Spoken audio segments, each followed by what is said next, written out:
At this time, Mr. John Washington, who was in the Pentagon when Flight 77 struck our nation's nerve center, will now give remarks about that tragic day 23 years ago.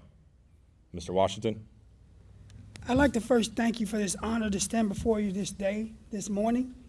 I thank the NCOs who asked me to stand before you, but my initial thoughts were that why would you give the mic to a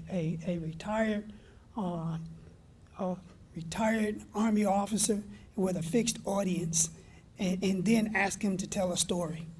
And then I just thought, you guys better get comfortable because this may take a while. But they asked me to keep this short. And what I recall on that day, I was a senior officer assigned to the Secretariat staff in the Pentagon. I was the military executive officer to the Army Reserve Forces Policy Board, which is 10 tags, 10 USAR commanders, and 5 Army general officer staff. We were in the process of answering the Secretary's questions that helped him make decisions about the course of policies and procedures that impacted the entire United States Army. When my deputy walked in and leaned over and told us that we were under attack. I remember the tag of Louisiana and the RSC commander hearing her tell me this and then demanding to be informed as to what was going on. We started up the corridor at that time to try to find a television or to get to the Vice Chief of Staff's office to see if there was information available that was helped us.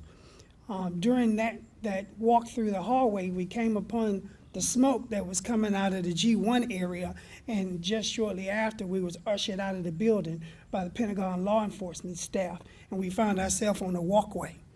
I distinctly remember being advised to try to find safety for those 25 generals and winding up at the back gate of Fort Myers, and that specialist who was standing there watching the smoke from the top part of the Pentagon and then looking down and finding 25 generals and this one colonel standing at his gate asking to be let in and trying to figure out what to do at that time. That day demonstrated a lot of confusion, a lot of anger, as you can imagine, as all the rumors and the stories were going around as to what was exactly happening that day. The feelings were that of fear and of anger, and if you thought long enough, you would suggest very quickly that those actors achieved their objective.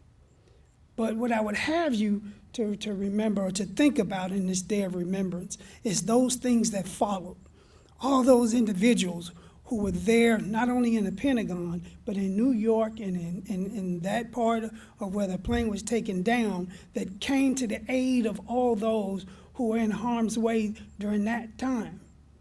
Again, I remember a War College paper that I had written that talked about moments in the times of this country that we would undergo these things. And the key phrase at that time was not if these things would happen, but just a year prior to 9/11 that this paper talked about it was only a matter of when. And here we are, and here we were finding ourselves in the midst of one. And then thinking, what should we be doing? So here's what I would have for you at this time. To remember that moment when we drop everything that separates us as individuals, as people. And then remember those times that we're called upon to work together, whether we like each other or agree with each other or difference in our politics, our religions, or our races, that we came together to aid those who are in need. This is something that should be a day-to-day feeling. This is something that we should share in all things that we do. But more importantly, to remember that part of your mission as the National Guard is the forefront forebearer that you stand as a symbol to our communities, to our states, to our nation, that we will be there, we will be ready, we will answer the call, and they don't have to think twice, that we will take care of whatever's necessary and answer the needs of our citizens and our country. If you take that to heart, you understand your responsibilities, your constitutionally based responsibility and commitment, then we should have nothing to worry about, because we will be there, we will be ready, and we'll do better each and every time. Again, I thank you for this.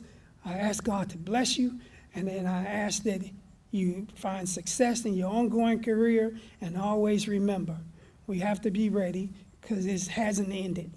There was incidents before where we were caught short-handed, and we just don't want to fall back asleep, and we want to be ready. Thank you.